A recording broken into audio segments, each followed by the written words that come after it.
दोस्तों, कैसे हो आप सभी।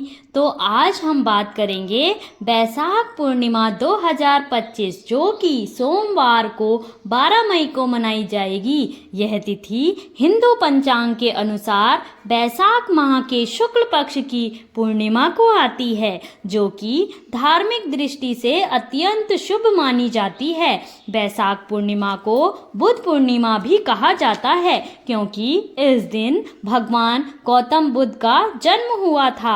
हिंदू धर्म में यह दिन भगवान विष्णु के सत्यनारायण स्वरूप की पूजा के लिए विशेष माना जाता है।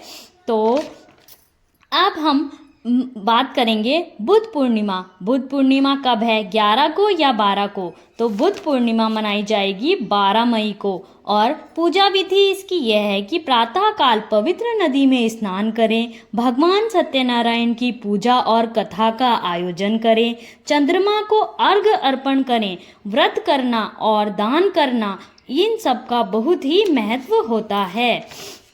बैसाख पूर्णिमा यह बैसाख माह की अंतिम तिथि होती है और इस दिन दान पुण्य आदि करना चाहिए और ओम नमो नारायणा का जप भी करना चाहिए। बैसाख की कथा जरूर सुननी चाहिए। जिन लोगों ने बैसाख माह के प्रारंभ में स्नान आदि किया हो वह कथा जरूर सुने, उससे उन्हें बहुत लाभ होता है।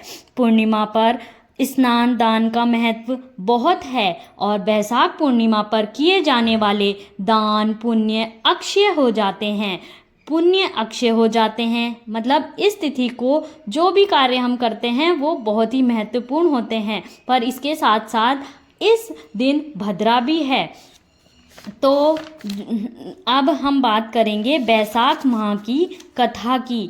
तो बैसाख पूर्णिमा पौराणिक कथा और धार्मिक इसके दोनों ही महत्व है। बैसाख पूर्णिमा की 2 कथाएं जो कि मुझे याद हैं, छोटे रूप में मैं आप सबको सुनाना चाहूँगी। तो पहली कथा भगवान विष्णु और ध्रुव की कथा, जिसमें कि बैसाख पूर्णिमा के दिन जो ध्रुव थे उन्होंने बहुत कठोर तप किया और भगवान विष्णु को प्रसन्न किया। भगवान विष्णु ने उन्हें ध्रुव तारा बनने का वरदान दिया।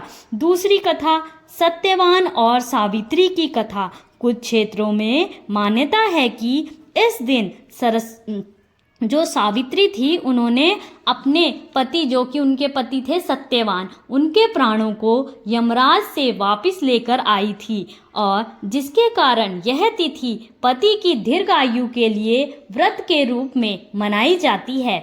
तो ये थी इन 2 कथाएं जो कि मैंने आपको सरल और छोटे रूप में सुनाई हैं। और तीर्थ स्नान और दान का महत्व, ये भी पौराणिक मान्यताओं के अनुसार बैसाख पूर्णिमा के दिन गंगा का स्नान, दान पुण्य और व्रत करने से हजारों यज्ञों के बराबर का फल मिलता है। इस तिथि को सतयुग के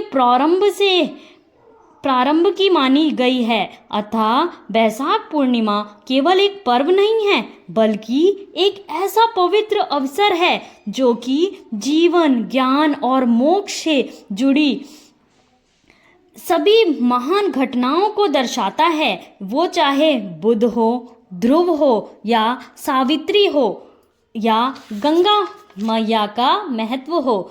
तो आइए इस पर्व को बैसाख पूर्णिमा पर हम सभी सत्य और करुणा के ज्ञान के मार्ग पर चलने का संकल्प लेते हैं और जीवन में प्रकाश फैलाते हैं और अपने कर्मों से इस धरती को और भी सुंदर बनाते हैं।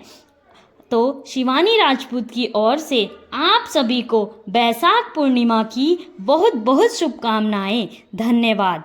फिर मिलते हैं हम एक नई वीडियो के साथ। मेरी कोई भी बात आपको अच्छी ना लगी हो तो उसके लिए मैं आपसे माफ़ी मांगती हूँ। आप मेरे चैनल को लाइक एंड सब्सक्राइब करें, मुझे अच्छा लगेगा। तो इसी तरह से मैं व्रत और त्यौहार की सही जानकारी आप सभी को बताने के लिए आती रहूँगी। तो फिर मिलते हैं। राधे राधे। अपना ख्याल रखिए।